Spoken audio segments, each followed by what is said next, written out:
Bienvenidos a Neuróticos, un podcast producido por estudiantes de la Universidad Anáhuac en Cancún. Mi nombre es Guillermo Gutiérrez, como ya lo saben, soy estudiante de psicología de cuarto semestre. Yo soy Fátima Méndez y soy su compañera. y yo soy Ainhoa Gobea, y todos estamos ya cursando la mitad de la carrera, en cuarto semestre. Llegar a este segundo episodio ha sido pues muchas cosas, planeación, mucha pasión, y con todo esto estamos aquí muy agradecidos por tenerlos. Pues este podcast nació en las pláticas tan profundas que teníamos en nuestros salones, robándoles las horas de clase a las demás personas que seguían después de nosotros, porque nos encantaba nutrirnos de toda la información que nuestros maestros nos proporcionaban. Queríamos crear un espacio donde estas grandes mentes podían vertirse no solo en nosotros, ni solo en los estudiantes de la Anáhuac, sino un público general que nos pudiera escuchar. Entonces estamos muy agradecidos de poder estar aquí. Claro que también uno de los propósitos es darle más voz a esta hermosa carrera, incluso a temas tales como salud mental o el ojo clínico en diferentes circunstancias como podría ser situaciones del día a día o crisis existenciales también. O la neurosis. Claro. Y se preguntarán ¿por qué neuróticos? Si quieren una explicación más teórica, pueden ir al primer capítulo y ahí la escucharán. Pero en pocas palabras, te tengo noticias. Tu vecino, tu mejor amigo o tú puedes ser neurótico, ya que todos somos neuróticos. ¿Qué mejor manera de dar los primeros pasos en este podcast que como todos lo hicimos desde la infancia? Es imposible entender a una persona si no conoces todo lo que vivió en su infancia o con su entorno familiar. Hoy te pedimos algo muy especial. Te pedimos que conectes con tu niño interior. Y para hacerlo, tenemos a una gran invitada, nuestra profesora Atenas Ruiz, dedicada al área infantil, impartiendo clases, y también es directora creativa de La Craftería. Nuestra invitada del día de hoy es licenciada de Psicología por la Universidad Anáhuac Cancún. Tiene una especialidad en orientación educativa por la Universidad Francisco de Vitoria en Madrid y tiene una maestría en educación por el TEC de Monterrey. Ha realizado varios diplomados, talleres y capacitaciones en el área del psicodiagnóstico infantil, adecuaciones curriculares, neuropsicología infantil y neuroeducación. Experiencia en el ramo por más de 14 años. Tiene un gusto, un placer y una pasión por la docencia desde hace más de 5 años y creo que todos aquí somos presentes de eso. Definitivamente, Atenas ha sido un pilar fundamental en nuestra formación como psicólogos y creo que todos estábamos de acuerdo en que tiene una manera de impartir clases fenomenal que creo que cualquiera queda cautivado ante la materia que nos expone respecto al desarrollo y la maduración en la infancia, como otros temas como la educación. Incluso temas que rompen barreras tradicionales sociales sobre educación respetuosa y mirar el sistema educativo con una mirada más crítica. Sin más preámbulo, agradecerte por tu tiempo, también por el cómo ves estos temas. Bienvenida, Atenas. Ay, muchas gracias. Estoy muy, muy contenta de estar aquí, muy honrada de este espacio y de esta oportunidad de seguir alzando la voz por todos esos temas que a veces pues la sociedad de alguna manera llena de polémica, ¿no? O de resistencia, ¿no? También por escuchar. Entonces, pues muchas gracias por este espacio, los felicito, ¿no? Por animarse a dar voz a estos temas y pues por invitarme hoy. Sí, definitivamente. Bueno, empecemos. La primera pregunta es, ¿qué la introdujo a tener esta parte profesional en el área infantil y en la educación? Bueno, pues es un tema muy amplio, pero creo que en algún momento les he contado un poquito de cómo inició esto.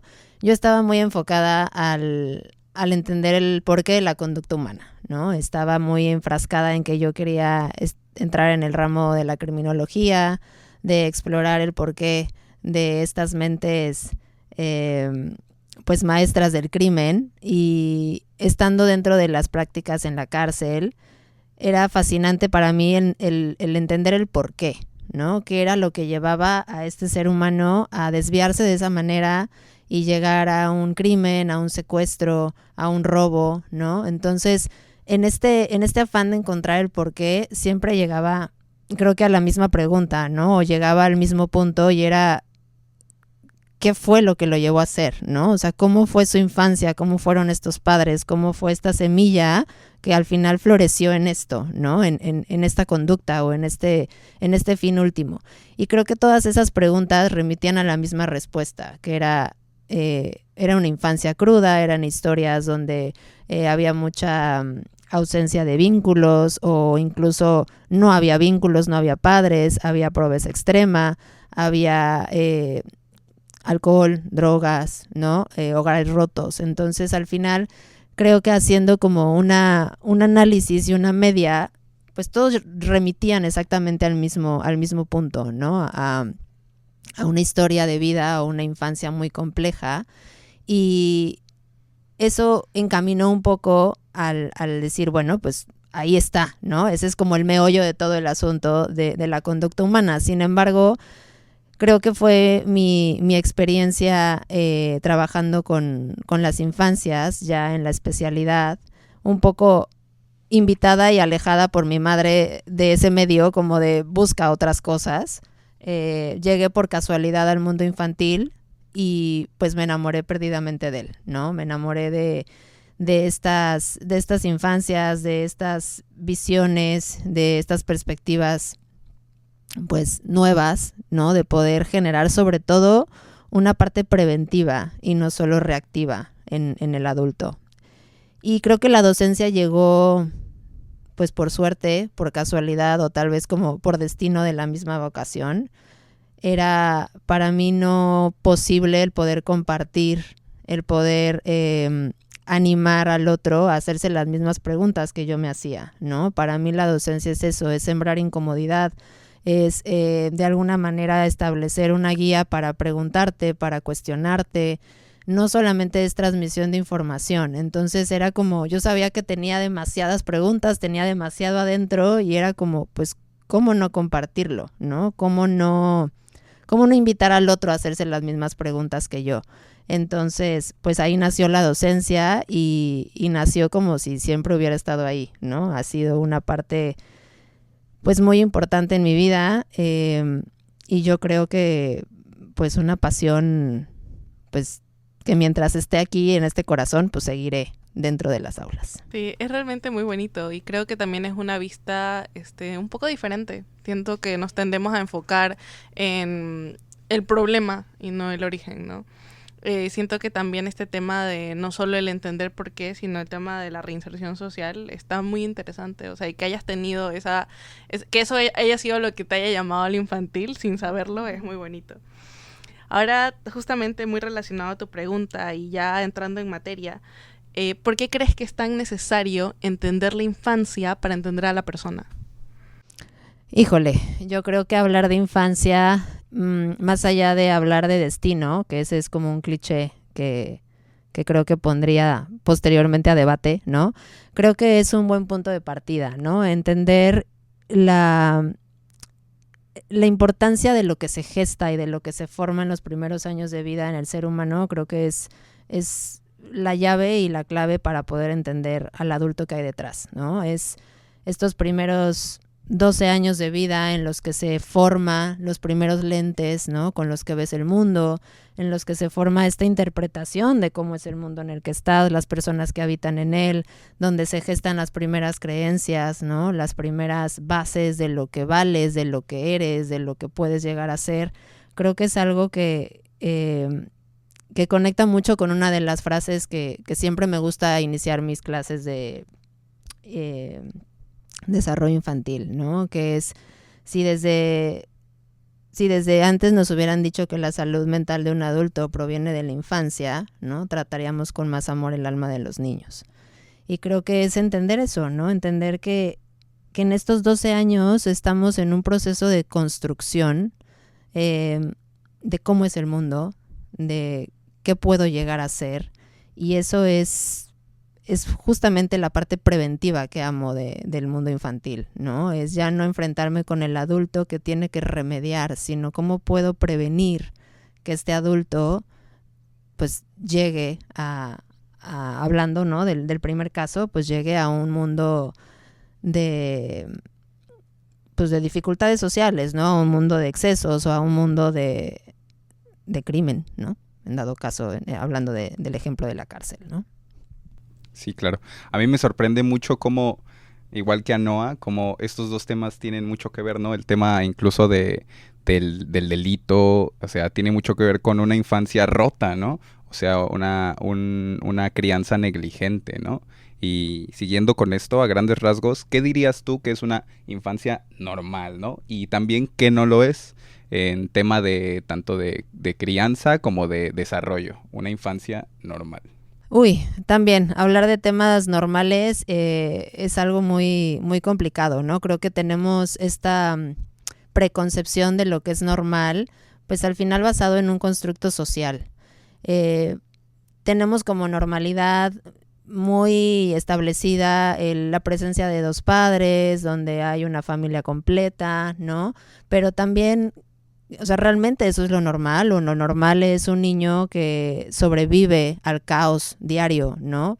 Estadísticamente, cuando hay muchos más niños que sobreviven al caos diario que a una familia funcional, ¿no? Entonces, ¿qué es lo normal? ¿El niño que sobrevive al caos o el niño que tiene a dos padres juntos, ¿no? Entonces, creo que cuestionarnos estos nuevos términos de normalidad es importante, ¿no? Hoy en día, pues es totalmente normal un niño con ansiedad. ¿Por qué? Porque vivimos en un mundo demandante, ¿no? Sobreexigente, un mundo con prisa, siempre cuestionándose el futuro. Entonces, realmente la normalidad es que los niños tengan un trastorno de ansiedad, ¿no? Entonces, yo creo que hoy en día definir la normalidad es enfrentarnos al constructo social de lo que es normal, ¿no? Creo que más allá de enfocarnos a educar a los niños, deberíamos de formar una sociedad distinta, ¿no? Una sociedad que de alguna manera arrope más a las infancias y no haya necesidad de catalogar qué es normal o qué no es normal, ¿no?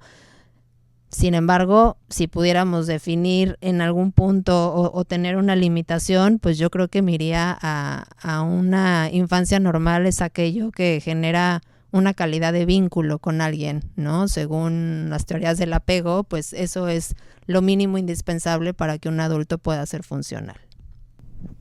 Sí, definitivamente creo que falta mucha información respecto a cómo, ¿no? O sea, creo que es un tema como muy polémico esta parte de que no nacemos sabiendo ser padres, pero también hoy en día existe mucha información al respecto como para justificarlo, ¿no? Y esta parte de la sociedad de no estar preparada también me llama mucho la atención, sobre todo en los niños que tienen alguna discapacidad o un trastorno del neurodesarrollo. ¿Usted, Miss, qué consideraría que podríamos hacer para abordar una mejor crianza para los niños que tienen necesidades especiales?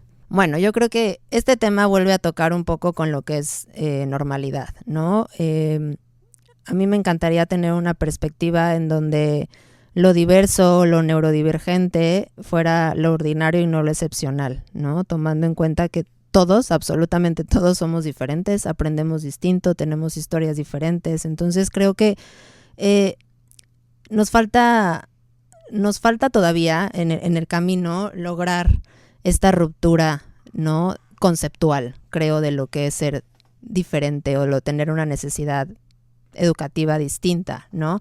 Claro, esto pues poniendo a un lado lo que es realmente evidente, ¿no? Algún tipo de discapacidad o algún tipo ya de trastorno que pues de alguna manera merezca un trato o pues sí, un trato especial, ¿no? Una característica especial.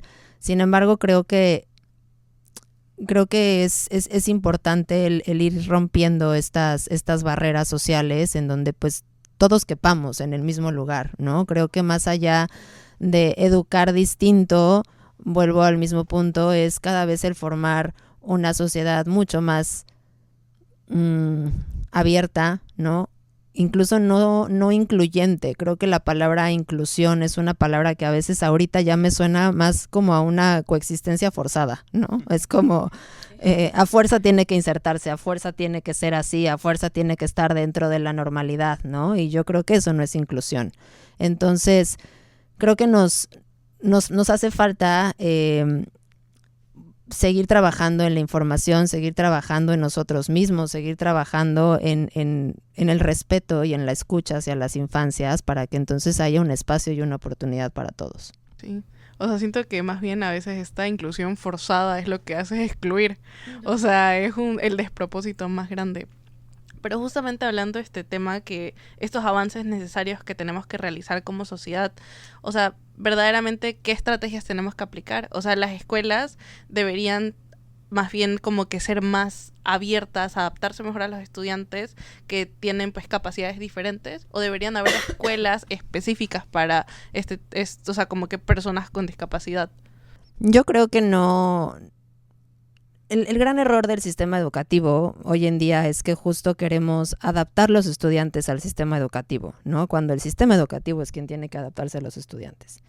Creo que estamos en una crisis, ¿no? En donde cada vez se está visibilizando más, se está haciendo modelos mucho más obsoletos, en donde justamente creo que no hay estrategia que pueda compensar la falta de conciencia, ¿no? No hay estrategia que pueda compensar la falta de apertura, no hay estrategia posible en una escuela que pueda, en la que pueda ser suficiente si no hay empatía, si no hay ¿no? un conocimiento, un amor puro hacia la persona, una aceptación hacia las características del individuo, ¿no? Entonces creo que nos hace falta mucho más trabajo en estrategias interpersonales que en estrategias educativas. Creo que es el paso 1. Estamos muy ocupados en la punta del iceberg y no nos estamos dando cuenta que lo que hace falta es educación emocional, ¿no? Es que los maestros tengan un poquito más de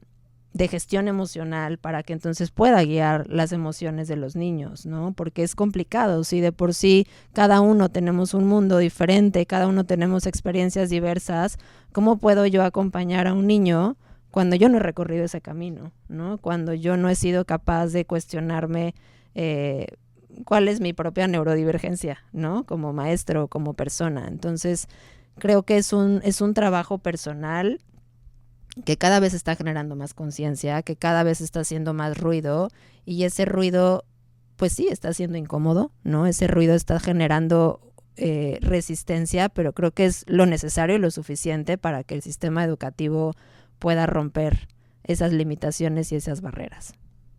100%, ¿no? Creo que ya como adultos tenemos que darnos cuenta de qué rasgos tenemos y hacia dónde estamos yendo, ¿no? Y cómo trabajarlo, ¿no? Ya sea individualmente o en terapia o ambas, ¿no? Que sería lo adecuado.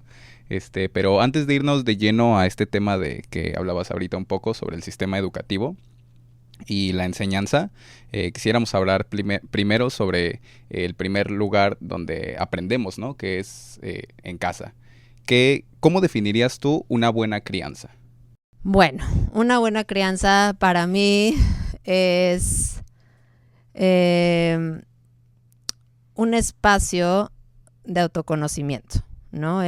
Creo que este concepto de crianza respetuosa, para mí yo la cambiaría, porque creo que el respeto lo merece cualquier ser vivo, persona, desde el día 1 de su nacimiento, ¿no?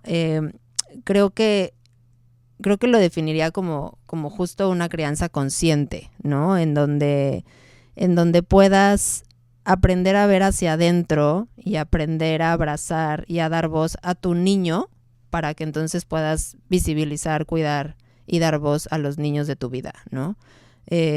Cuando no hay este trabajo personal, cuando no hay este viaje interior, es muy complicado y es muy pesado maternar, ¿no? O paternar en su caso. Creo que siempre lo he dicho, dar lo que no se tuvo es muy doloroso, pero darse cuenta de lo que se tuvo es más doloroso todavía, ¿no? Entonces este viaje de la crianza consciente nos lleva un poco a hacer esta autorreflexión de quién fui, ¿no? ¿Quién fui? ¿Qué necesité?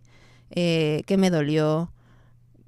¿De qué carecí? Para que entonces al momento de que se haga consciente, entonces se evite repetirlo, ¿no? Entonces, para mí las características de una crianza respetuosa, de una crianza consciente, creo que tiene que ver con un viaje hacia adentro, creo que tiene que ver con un proceso personal primero antes de poder yo impactar en el otro, ¿no?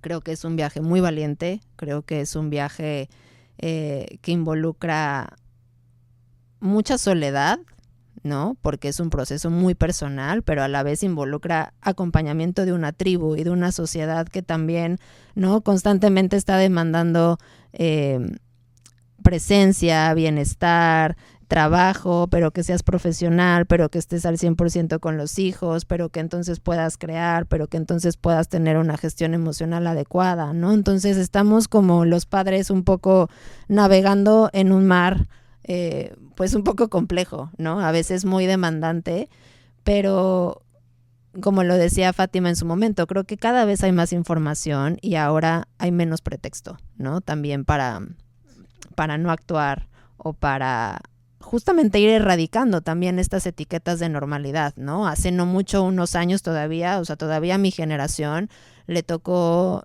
la nalgada, le tocó el golpe, le tocó el cinturonazo. Eso era lo normal, ¿no? Así se educaba a los niños. Creo que ahora ya tenemos mucho más visibilizado y mucho más normalizado que eso no es normal, ¿no? Que eso no lleva a nada, que eso pues genera heridas, ¿no? Y al final es una reacción adulta de un adulto controlador hacia una infancia, ¿no? Hacia un niño. Entonces, creo que cada vez hay más información, cada vez hay más visibilización y cada vez hay más pues constructos sobre los cuales trabajar para poder crear una crianza mucho más consciente. Fíjese, Miss, que yo siento desde mi experiencia personal, no sé si los demás van a estar de acuerdo, que muchas veces los padres trabajan siendo, o sea, como que en esta parte conceptualizan el ser padre desde voy a darle a mis hijos lo que yo no tuve, pero creo que eso es amar desde la carencia también, ¿no? Y por eso tal vez tienden un poquito a equivocarse con ciertas cuestiones. Pero yo le preguntaría, en su experiencia personal, ¿cómo qué estadística diría de la población mexicana ha obtenido una buena crianza? Y si no fuera así, ¿cómo repercute esto en su vida, el no tener una buena crianza? No sabría decirte exactamente qué estadística. Creo que estamos avanzando. O sea, viendo el punto de partida hoy, creo que no somos la generación o no somos la sociedad que fuimos, pero tampoco la que deberíamos de ser, ¿no? Estamos en este punto medio en donde por lo menos te hablo de esta nueva generación de padres, estamos intentando hacer las cosas distintas, estamos en un periodo de prueba, porque también estamos empezando a criar, pues, niños y niñas con más voz, ¿no?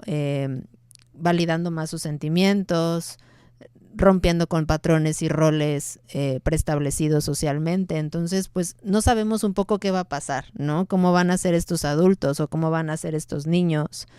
Creo que también por ahí escuchaba, ¿no? Este término de generación de cristal, en donde, claro, pues ahora el dar demasiada voz y dar demasiada validación, entonces nos vuelve muy vulnerables, ¿no?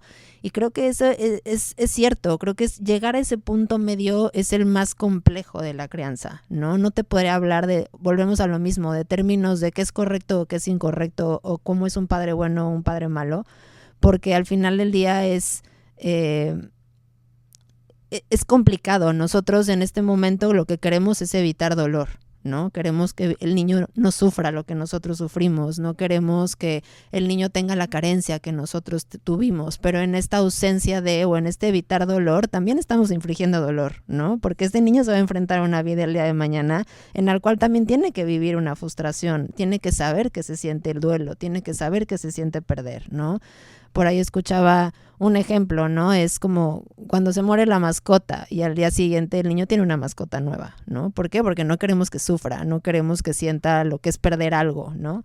Entonces creo que en estas pequeñas decisiones se va también entretejiendo pues esta nueva realidad, estos nuevos términos medios que van a ir surgiendo en estas nuevas generaciones, estas limitaciones, ¿no? En dónde sí y dónde no, ¿no? Qué tanto aflojo o qué tanto no aflojo para que esta personita pueda tener pues la mayor cantidad de experiencias, pues sí, tal vez que yo no tuve, pero tal vez muchas otras que sí, y que me hicieron forjarme como una mujer fuerte, como una mujer capaz, ¿no? Como una mujer que puede aprender a valorar lo positivo o lo negativo, ¿no? Entonces, yo creo que claro que repercute en la vida de una persona, porque al final la crianza pues se da en estos primeros años de vida, ¿no? Se da en la parte fuerte, en estos vínculos o en estas primeras relaciones que tenemos con nuestros padres.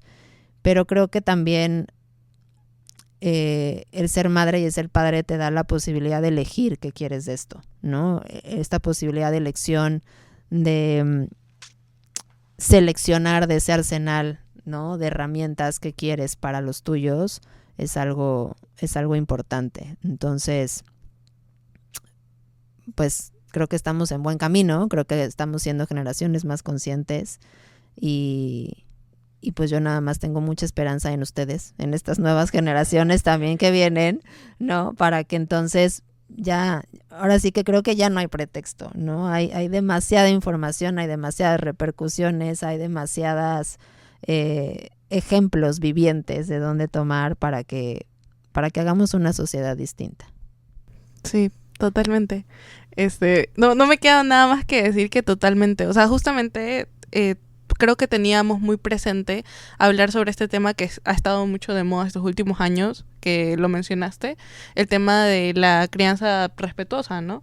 Me encantó cómo, o sea, lo que dijiste fue reestructurar completamente este concepto. O sea, no es solo respeto, porque respeto lo merecemos por el mismo hecho que tenemos dignidad humana. O sea, una crianza por autoconocimiento creo que es lo primordial. O sea, lo que nos queda, o sea, bueno, nosotros que el día de mañana vamos a ser padres y quienes son padres ahora, porque no creo que nunca es tarde para empezar a tomar esta crianza a través del autoconocimiento. Sí, claro, creo que muchas veces a los niños no se les ve como seres autónomos, ¿no? Sino más bien como seres que, pues hay que, por así decirlo, controlar, ¿no?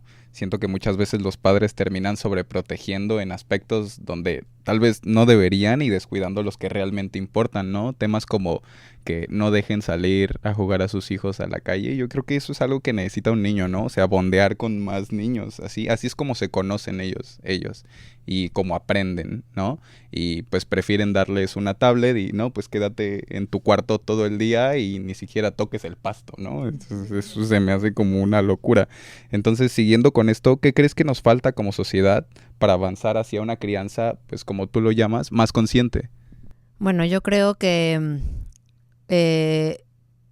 es empezar a dejar de ver más por nosotros mismos y un poco más por los niños.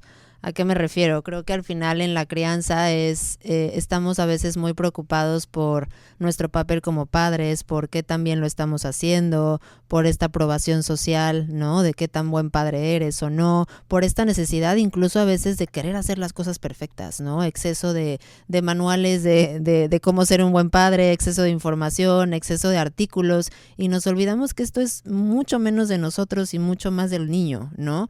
Que debe de hablar más de él, que debe de entender sobre todo esta parte de presencia, ¿no? Y eso creo que conecta un poco con lo que hemos hablado. O sea, realmente el voltear a ver al niño, darle voz al niño, estar para el niño, implica un clavado hacia adentro, ¿no? Estar presente implica romper con estas ideas que llegan de productividad, ¿no? Realmente estar para él, voltear a ver al niño implica también voltear a ver hacia adentro, ¿no? Implica también voltear a ver hacia el niño que tú fuiste, implica aceptar las emociones que esto conlleva, implica también gestionar tus propias emociones al momento de que el niño está desbordado emocionalmente, ¿no? Creo que es una tarea compleja, pero cuando entendemos que la crianza consciente se trata mucho más del niño y menos de nosotros, creo que podemos entonces justo darle un lugar, ¿no? Y un espacio a las infancias para que entonces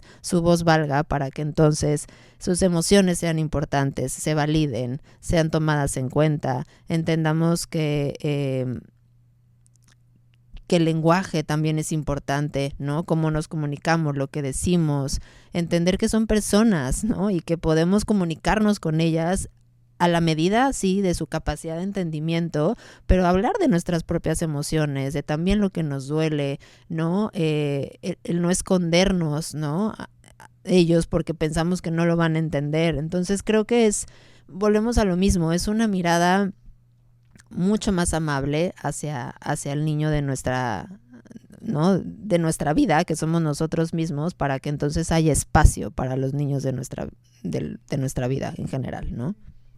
Sí, supongo que es un poco como explorar el mundo que para ellos es nuevo y que pues tal vez a nuestros ojos no sea así, pero reflejándonos en ellos pues siguen habiendo cosas que conocer, ¿no?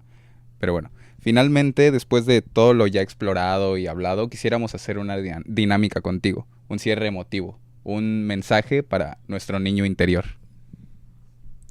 ¿Te animas, Atenas? Dale, me animo. Ok.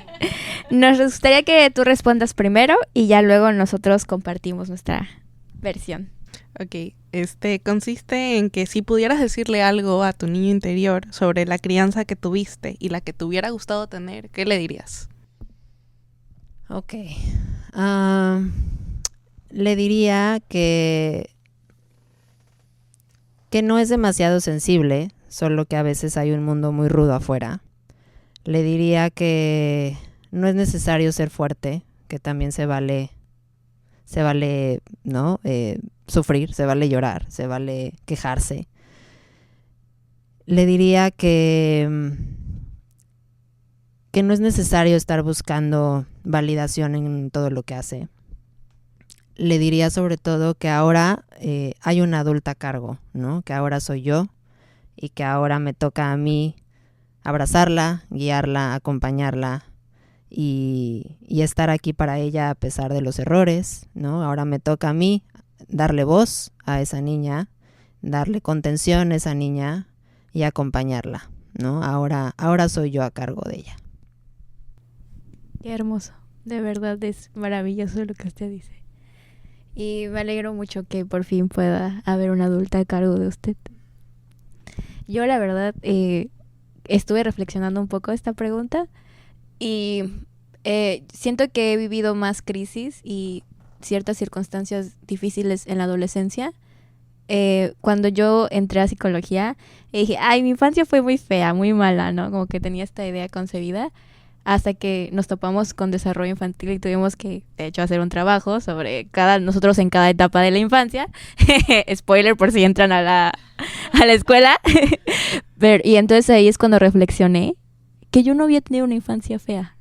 O sea, que yo en realidad había tenido una infancia hermosa, donde mis padres me hacían fiestas de cumpleaños, me vestía de princesa, de Barbie, mi mamá me hacía lunch, me llevaba a la escuela, iba a ballet, o sea, ahí fue donde encontré mi amor por el arte, por los libros. A mí me encantaba leer libros. Entonces, creo que recuerdo mi infancia hoy en día con muchísimo amor. Creo que he sanado ciertas cosas que tal vez viví en esa etapa de mi vida. Pero sobre todo creo que lo que yo me diría a mí misma es algo que constantemente me digo, es que no pierda el corazón que yo aprendí a tener en esa etapa de mi vida, ¿sabes? Qué bonito. Sí. Yo le diría que no se preocupe, que siga explorando, que siga divirtiendo, que siga jugando, que siga siendo rebelde pero tranquilo, que mamá cambió, que papá cambió, que mis hermanos nos siguen abrazando igual de fuerte. Y que con esta conciencia adquirida de mis padres llegaron muchos privilegios y muchas cosas buenas. Qué bonito.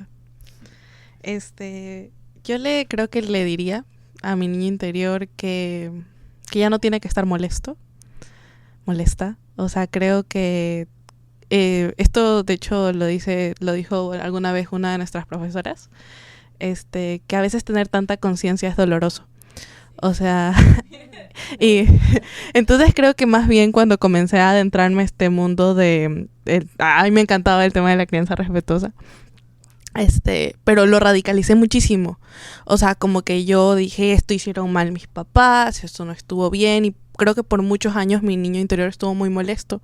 Fue injusto lo que me hicieron, no me gustó esto, pero creo que me pasó justamente algo como lo que Fátima comentó, que una vez que miras hacia atrás, las cosas no fueron tan malas, las cosas de hecho fueron muy buenas. Entonces creo que le diría que deje de estar tan molesto, o sea, deja de estar tan molesta. Creo que date cuenta que sí eres abrazada, o sea, que realmente las cosas sí van a estar bien, sí estamos bien, ahora estás bien. Entonces creo que eso, o sea, como que siento que fue este tema de compensar sí hubo cosas que se pudo haber hecho mucho mejor, pero también muchas cosas por las que agradecer. O sea, creo que eso sería para mí. Qué lindo. Justo ahorita que Fátima comentó lo del trabajo de tu materia, creo que yo incluso hice un poema o algo así. Sí, precioso. Ay, gracias. Pero bueno, te invitamos a ti también, escucha, a que respondas. ¿Qué le dirías a tu niño interior? Por último, Atenas, tenemos una pregunta que es recurrente al final de cada episodio. De acuerdo a tu manera de entender la psicología, para ti, ¿cuál considerarías que es la neurosis de hoy en día? Uy, creo que la romantización del bienestar. No, esta necesidad de todo tiene que estar bien, tienes que estar en calma, ¿no? Ve a terapia, controla tus emociones, medita, respira, ¿no? O sea, creo que de verdad nos estamos volviendo más neuróticos cada día por eso, ¿no? O sea, es como deja fluir, o sea, también no está mal a veces estar enojado, no está mal a veces estar triste, ¿no? Entonces creo que hoy en día tenemos un exceso de romantización del bienestar. Ese sería para mí la gran crisis de esta generación. Así que ya sabes, escucha, enójate, pásala mal, porque es parte del proceso. Exacto. Con esta increíble reflexión y esta gran participación de nuestra invitada del día de hoy, cerramos este episodio. Te agradecemos enormemente, Atenas, por este conocimiento que viniste a compartir, con este amor y vulnerabilidad que viniste a compartir el día de hoy. No, hombre, gracias a ustedes y invítenme otra vez. Queremos explorar el mundo educativo también y dejar unas cuantas quejas por aquí. Estén pendientes. Estén pendientes. Y pues para ti, escucha, si este episodio te hizo pensar en tu propia infancia, queremos seguir llevando estas conversaciones a más personas. Recuerda que nos puedes encontrar en YouTube y en Spotify como Neuróticos Podcast y en Instagram como @neuróticos.podcast, donde compartimos cápsulas y contenido especial con nuestros seguidores, o sea, ustedes. Te recordamos que además de querer generar más escucha a temas de salud mental y de psicología, este podcast está hecho para promocionar la carrera de psicología en la Universidad Anáhuac Cancún. Y también, si te interesa estudiar con nosotros o contactar con uno de los expertos en el programa, estos son los datos de contacto. Nos puedes encontrar en Instagram como @ape.uac y en nuestra página de Facebook como Escuela Internacional de Psicología de Anáhuac Cancún. Miss, no sé si usted quiera proporcionar algunos datos sobre usted, ¿dónde la podríamos encontrar? Bueno, pues me pueden encontrar en la universidad. Dando clases los lunes, los miércoles y los viernes, aquí fiel a mi pasión a las 7 de la mañana, aunque a algunos no les guste. Y bueno, también pueden encontrarme en Instagram como AtenasRR, ¿no? Por ahí también comparto a veces algunas vivencias importantes que pueden ayudarles. Muchas gracias. Toda la información proporcionada también se encontrará en la cajita de descripción. Y bueno, eso sería todo por hoy. Síguenos y espera el próximo episodio. ¡Adiós, neuróticos! Bye.